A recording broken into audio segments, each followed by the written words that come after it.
Let me show you a cool Lightroom trick with which we can bring more attention to the subject and make our images more impactful. As always, you can follow along this tutorial by downloading the raw file from the link in the description of the video, and now let's begin. So that will be the raw file we will be working on. First, as always, we are going to start with the basic adjustments in the basic panel.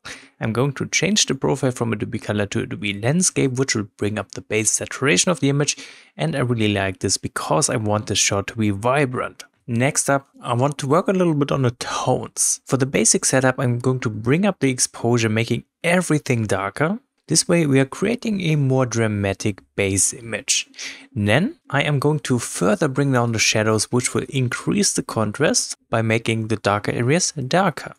We can further play around with the contrast by increasing the whites, which will make the brighter areas brighter.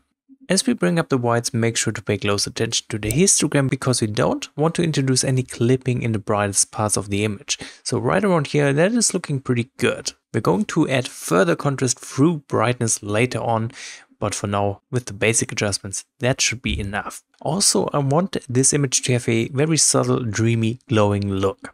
For that, I'm going to bring up the blacks. Increasing the blacks will make the very darkest parts of the image a little bit brighter, and in turn we get this soft feeling applied on this shot. For the same effect, we can bring down the clarity and we can bring down the dehaze. Clarity will affect the midtones contrast, while negative dehaze will simply add some kind of hazy layer over everything. So perfect to create glow. Then let me bring up the vibrance a little bit, since again I want this image to be very colorful. And I think that's already it for the basic adjustments. Now let's take a look at before real quick. You can see the whole image got a lot darker, but we also did introduce a lot more contrast. Looking much better overall, but the problem still is the subject is kind of drowning in the image because of all the details we have in here. We need a way to draw attention to the subject, focusing the viewer's eyes on the important areas of the image. And we can do that pretty easily with a little bit of masking. So let's open up the masking panel. And what I'm going to do to bring attention to the subject is basically make the area around the subject and in the subject itself brighter, while making the other areas darker.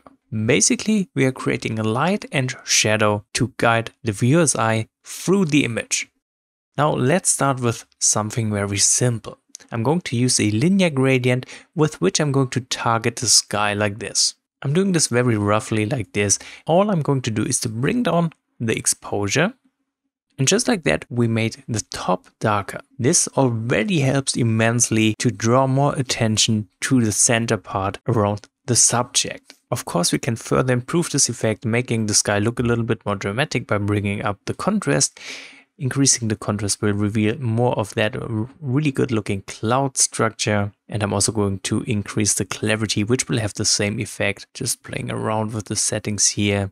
I think that looks great. Now, usually I like to stack multiple differently shaped linear gradients on top of each other. So that was our first linear gradient for the sky. Now I'm creating a second one, targeting a slightly different area of the sky. You see it's further up at the top, targeting more of that right corner of the image.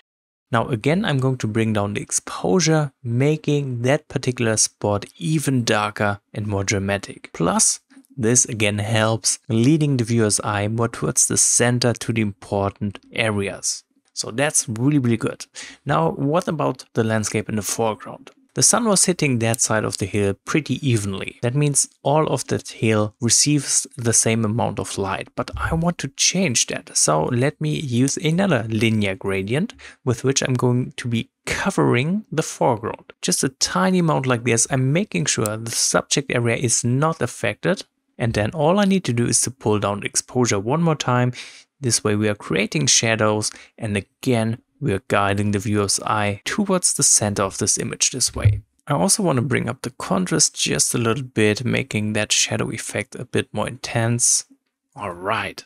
Now using linear gradients is quite effective and really, really easy, but we can create more complex masks for even better effects. So let's create a new mask. This time we are going to choose a color range mask. With that color range mask, I want to target the bright green tones of that hill where the light hits that mountain. So I'm clicking right in here. You see, we are getting a really good selection for the area we want to target. But we're also targeting the newly created shadows right here in the foreground. So we need a way to mask them out. I'm going to click on that mask. Let's click on Subtract. I'm choosing a linear gradient and I'm just taking out that part which we previously made darker. Okay, I think that's looking good. Now what we're going to do with this selection is to simply pull up the exposure, and this way we are making that light effect on that hill more intense, further pushing the contrast between the dark top and foreground and the bright hill in the center where we want the attention to be. Okay, we can also bring up the whites, making this effect even stronger. Again, just take a closer look at the histogram as we push the white slider to not introduce clipping. Alright, what we can do as well is to work a little bit with color contrast. The darker areas of the image do have this cold dark tone. So I want the brighter areas of this scene to have warmer color tones as some form of color contrast. Therefore, we can bring up the temperature, introducing more warmth to the bright green tones of the center. Alright. Of course, we can also do the same for the darker mountains in the back. Again, let me create a color range mask and let's see, I want to target this color tone right here. That selection also looks pretty good already, but we need to modify it a little more. I don't want to affect the sky, so what I want to do is to click on Subtract and choose Select Sky. That has helped already.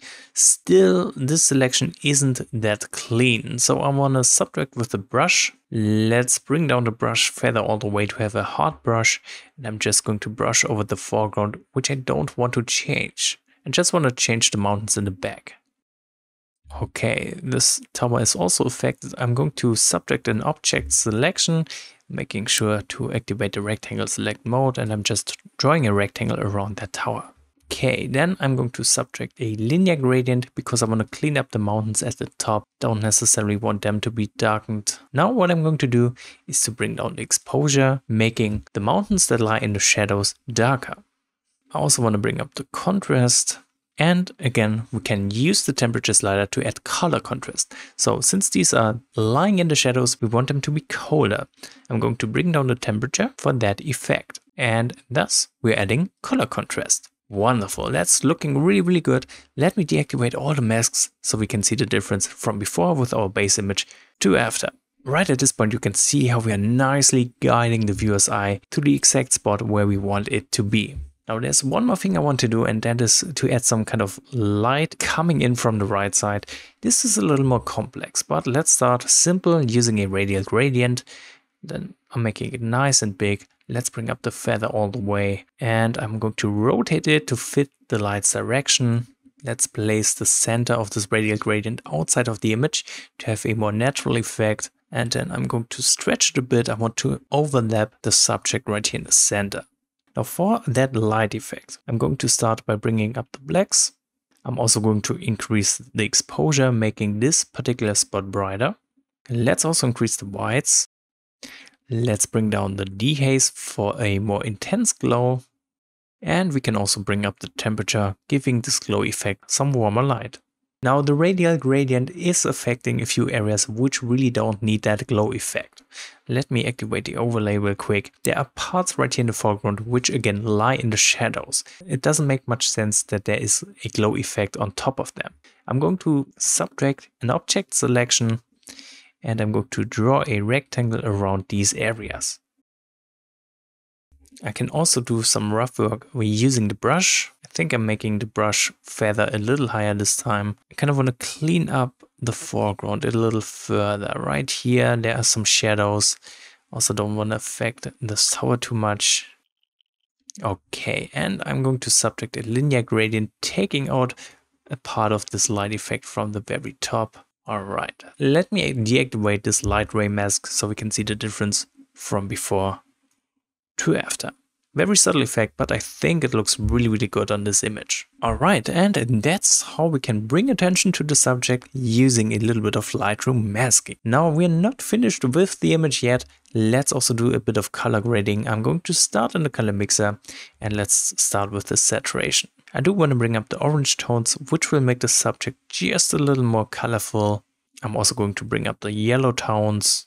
the same time, let's bring down the green tones a bit, kind of balancing things a little more so the foreground doesn't become too saturated. And I also want to bring down the blue saturation a bit. Blue is really not that important for the image here. Alright, we can also head into the luminance tab, play around a bit with the yellow luminance slider. As we bring it up, we can make the foreground contrast a little stronger. I think this is looking really good. Let me also bring down the blue luminance, which will make the background darker. Wonderful, that's looking great. Now let's do a bit of split toning in the color grading panel. And I'm starting with the highlights, and I want the highlights to be warm. So let's go with a warm color tone somewhere in the yellow range and bring up the saturation. I'm going to raise it quite a bit because I like the effect. Okay. Then I'm using the midtones to further add color contrast. Instead of using a warm color tone, I'm going to choose a cold blue tone right around here. And then let's bring up the saturation. You can already see it in the background. This creates a very nice balance between the warm highlights and the darker blue tones in the back. We can even use split toning on the shadows, again choosing a cold color tone right around here and bring up the saturation just a little bit. Perfect. Now the only thing left to do in regards of the color grading is in the calibration panel. Here I want to bring down the blue primary hue. I just like how this looks on my images, and I'm going to bring up the saturation a notch. Wonderful. That's it for the color grading. Now let's do some sharpening in the details panel. I am going to bring down the radius all the way. Let's increase the details all the way up. Then hold down the Alt key while adjusting the masking slider. This way we can nicely target the important edges of the image. Now let's increase the amount of sharpening and we are done. Alright, of course there are a few distracting objects in this image. I'm going to clean them up in Photoshop because I just think it's much faster than Lightroom. So let's right click on the image, go to edit in and choose open as smart object in Photoshop. Okay, so I want to keep this smart object as a backup. I'm going to duplicate it by hitting Ctrl J. Then I want to rasterize it, right clicking on the layer and choose rasterize layer. Now we can start the cleaning process. I'm going to use the spot healing brush. Let's zoom in. I want to get rid of a few things here. For the more complex things, I'm going to use the generative fill. So let me use the lasso tool. I'm going to draw a rough selection around this bush right here on the left side. And then go up to generative fill and click on generate. So that's it for editing this image. Let me know what you think about this technique. If you have any questions left, let me know in the comments as well. And thank you so much for watching this video.